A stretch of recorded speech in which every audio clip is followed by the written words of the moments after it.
Hey all, welcome to Niru's Nestle. Today we are going to see a vlog from Chennai to Ontimetta, Kadapa, and then to Gandikota Caves, which is the Grand Canyon of India, and from there on to Belumcaves, and from Belumcaves to Yaganti, and from Yaganti to a ruined palace in Banganapalli, and from there on to Mahanandi, and there to Nandyal to Ahobilam, and back to Chennai. So first, we visited the Kodanda Ramaswamy temple in Ontimetta, Kadapa. The specialty of this temple is you can see the idol of Sri Rama without Sri Anjaneya at his side. So this is a very ancient temple and very nice to visit, guys. En route, we visited the Sanishwara temple after Ontimetta. After a long travel, we started around 5:30 in the morning from Chennai and we reached Gandikota around 2:30 in the afternoon. We stayed in APTDC Gandikota. How was the room, Dia? The room was not maintained well. The amenities were not that good. Yeah, right. The construction was actually good. The planning was good, but then over time, I think the maintenance was not that great. We didn't have the basic amenities like geyser, television, but then the staff were courteous. They gave us hot water in the morning, early morning the next day. There's a large scope of improvement there. The fort and the gorge was unexpectedly beautiful. The gorge was like awesome, we should say. That's why I think it's called the Grand Canyon of India. I think the valley, the mountain, the river, the Penna River, everything looked so breathtaking. We saw like temples, mosque inside the fort, and yeah, we had a lot of crowd as well there. We saw granary, we saw Charminar, and the entrance. Everything was so very good.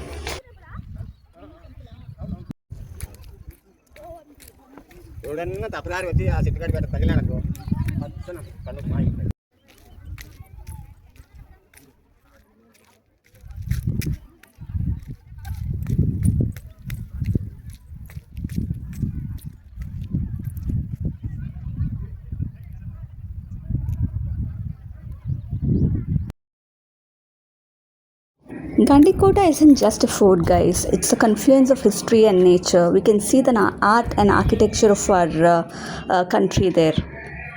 We even have boating in the gorge, but then we didn't have time to go for boating. So boating closes around 6 p.m. in the evening. So we had time to just explore the fort and the gorge.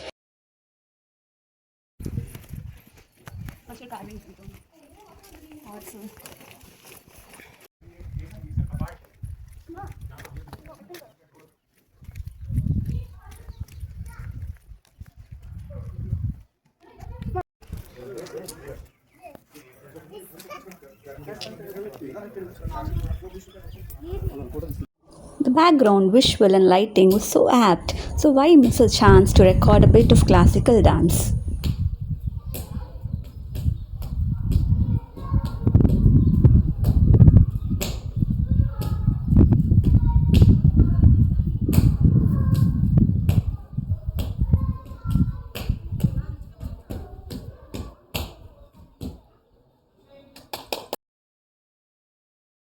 The sunset was beautiful.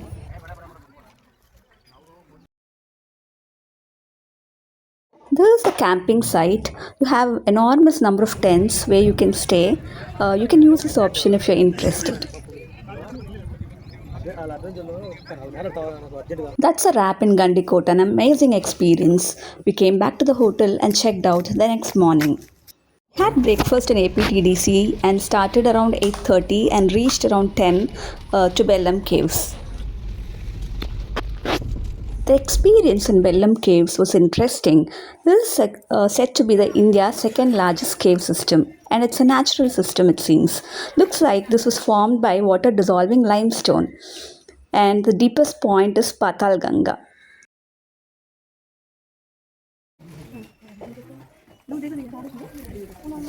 Evidence says Buddhist and Jain monks have used these caves enormously, and you can see a big Buddha statue here. As you go deep inside the cave, you can see the natural darkness of the caves, the coolness around. But then there were lights as well, which made it vibrant in bits and pieces of the parts. As we went deep inside, I was feeling like I wasn't getting enough air. I felt claustrophobic, I guess. I didn't want to step further and put others in trouble, so I returned back.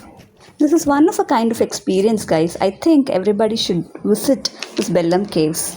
We spent around an hour in Bellam Caves and then we started driving towards Yaganti.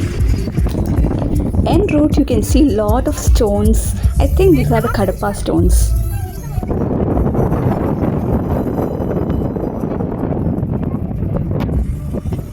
The drive was scenic with mountains on one side and lakes on the other side.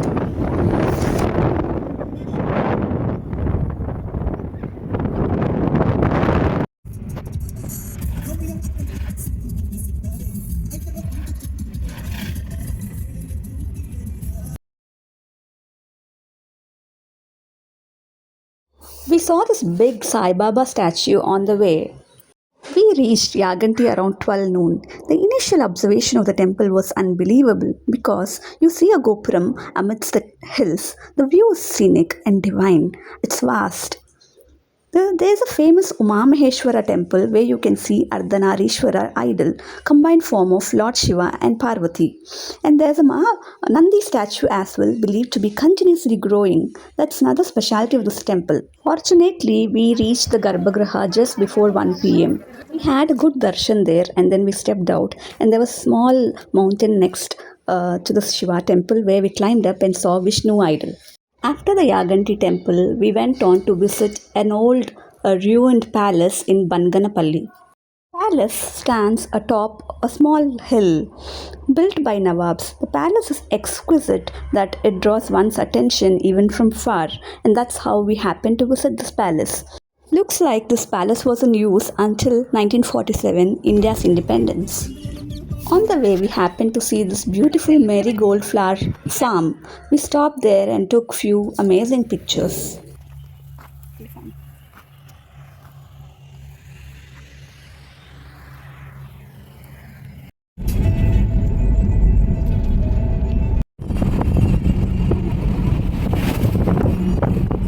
Our next destination is Mahanandi. This 1500 years old temple. Mahanandi is one of the Navanandis, which has all 9 Nandis around within the 15-kilometer radius. This is famous for fresh water pools. I think there are around 3 pools around this temple, and you can see Mahanandishwara Swami temple here.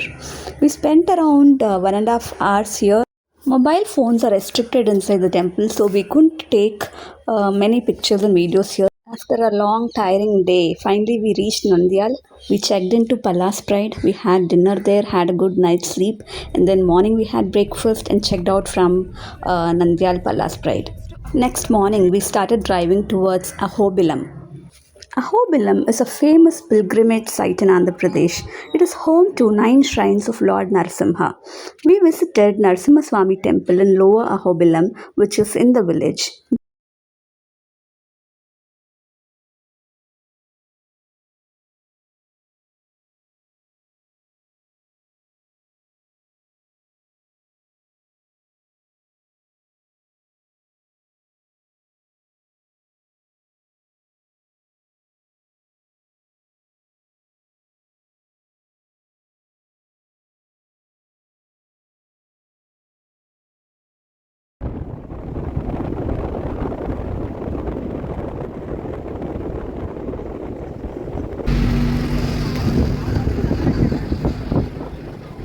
Then we drove through the Nallamalla hills and reached the upper Ahobilam, which offers scenic beauty. The drive itself was beautiful.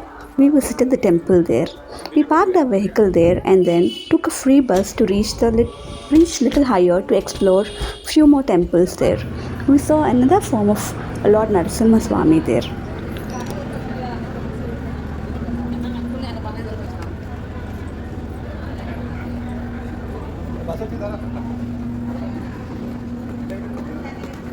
Looks like there are 9 temples in Ahobilam and we have to trek around 7 kilometers up and down to visit other forms of Narasimha Swami.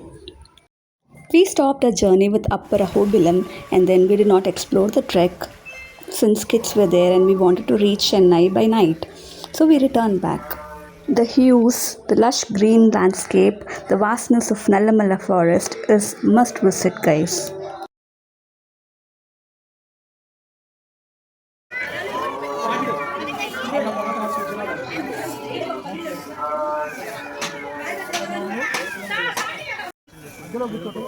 We returned and then on the way to Chennai we stopped in Sulurpet Chengalamma temple and paid a visit there as well. Travel offers profound learning, widening our perspective, and this trip was such an enriching experience, guys.